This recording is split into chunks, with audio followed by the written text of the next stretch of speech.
Good morning, YouTube. How y'all doing? It's me, Jasmine, again, and this is going to be a quick video to PrettyBoi Shae's dreadlock discrimination in the workplace. I felt compelled to make a video about my take on the issue, even though she posted her video 2 months ago. I'm like 2 months, late, but I still feel like this is a subject where dialogue needs is going to be ongoing because we are still battling the evils of discrimination. Um, so I'll just start with me. I've worked in different types of jobs. I worked mostly in nonprofit in college. I've had one corporate job, which we'll term corporate America, and I had natural hair. That was before I locked my hair, so I had everything from afros to twists to braids to funky styles. I was pretty much did everything with my hair, and I haven't heard, nobody told me or pulled me to the side and talked about my hair and maybe if it was inappropriate for the setting, the work setting. But that concern did come up when I graduated from college, because I know that I will be entering into one of the oldest and most conservative professions that we have, and that's the legal profession. Me being a black woman, there's a disproportionate number of African American attorneys in comparison to the African American population. I don't know the figures, but I believe we comprise about 13 or less percent of the legal profession African American attorneys. Of that percentage, even less for women.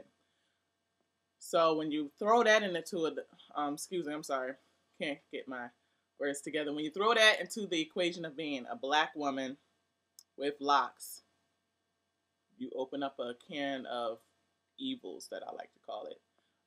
Especially with you, Shae, people definitely may discriminate against you because of your sexual orientation. We've come so far in this country where we try to protect the rights of all individuals, no matter who they are, racial, sexual preference, creed, socioeconomic status.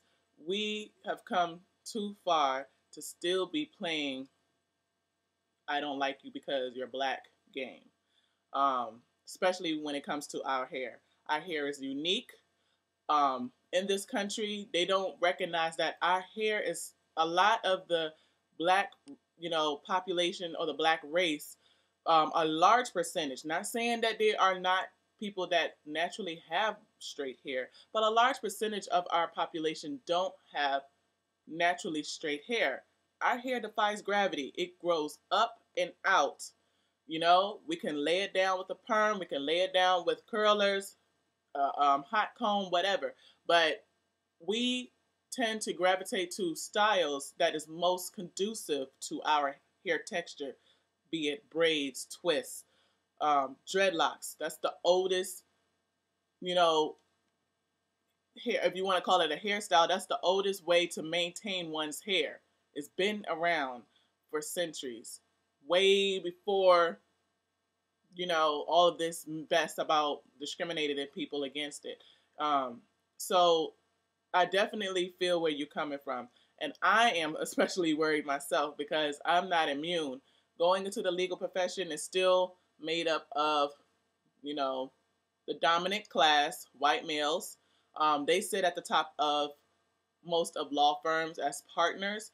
They have been efforts to integrate more minorities in leadership positions or holding high positions, but I'll be hard pressed to find a female black partner in any law firm with dreadlocks. Now, I'm not saying that they don't have black female partners. They do, very much so, have black female partners in the legal profession.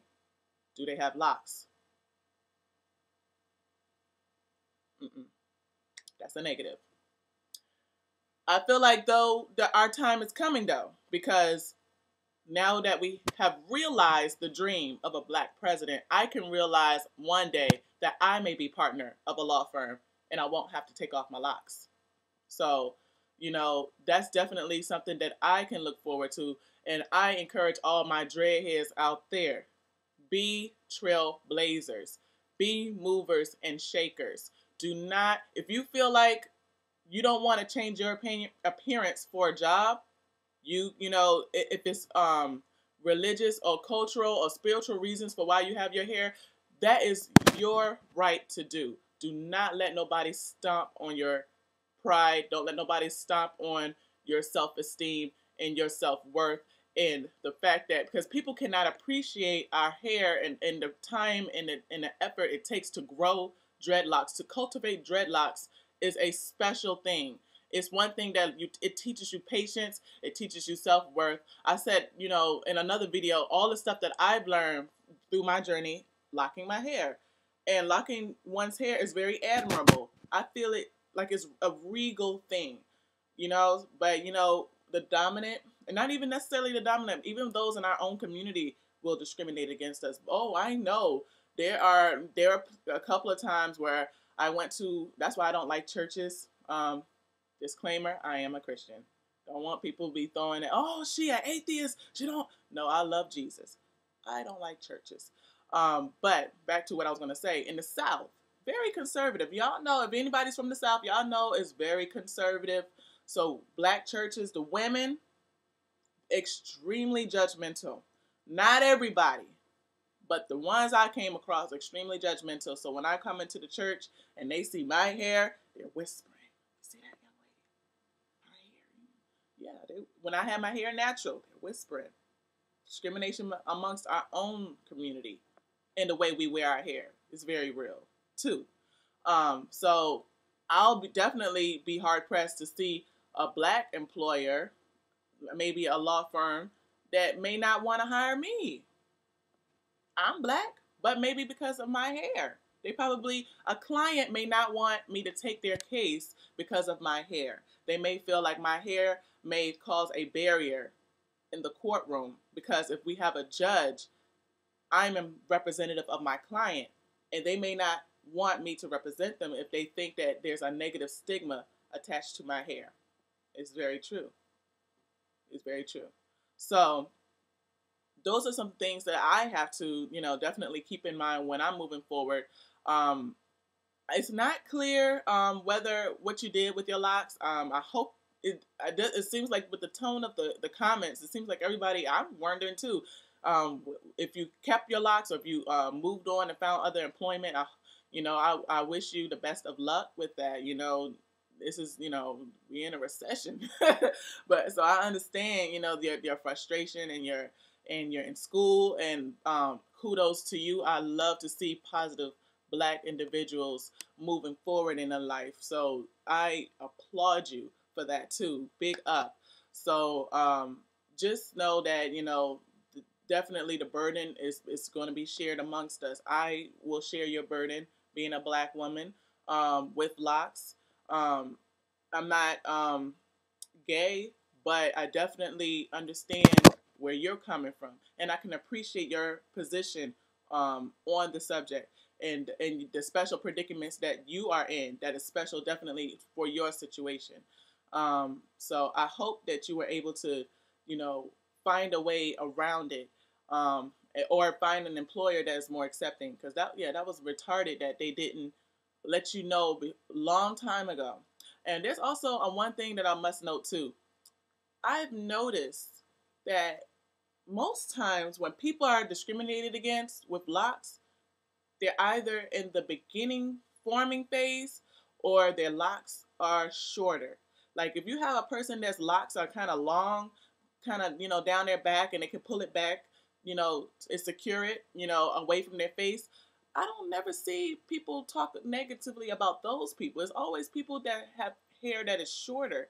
And I wonder what that is. People with shorter locks. I guess people feel like they can get rid of their locks much easier. It wouldn't be a burden because it's shorter. Or they may think that, any number of things. I can't even come up with anything, but that seems to be the case, where if the longer your locks are, the safer it is for you to have them.